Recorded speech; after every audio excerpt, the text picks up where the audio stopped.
You may find this title somewhat perplexing, but it may become clearer after explanation.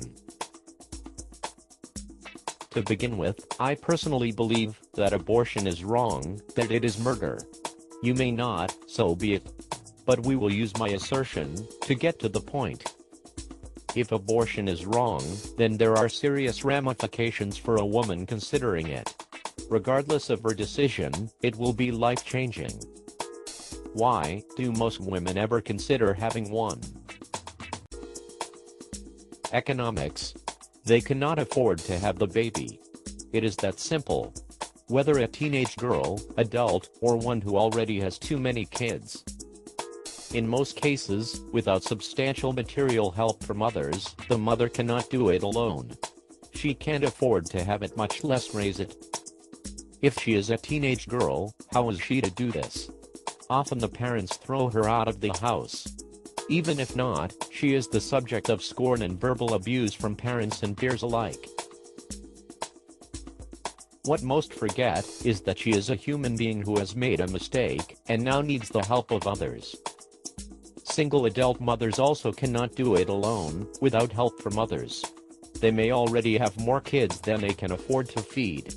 In many cases, the fathers have fled the scene of the crime.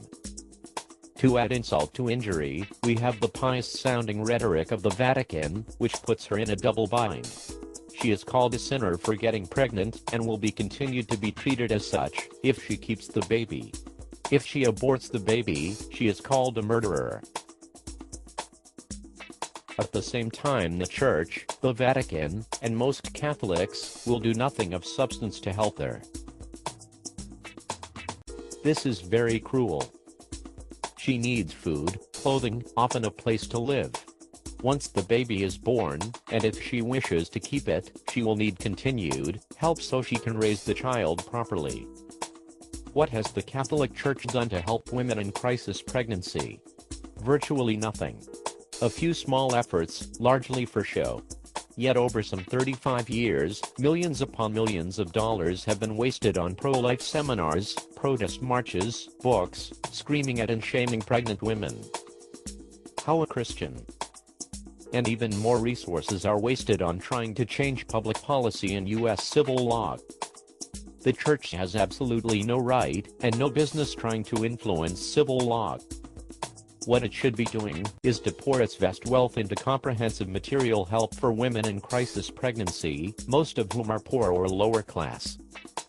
Jesus completely condemns the hypocrisy of the Church in this as follows: "You make heavy and unsupportable burdens, and lay them upon men's shoulders, but a finger of your own you will not move to help them."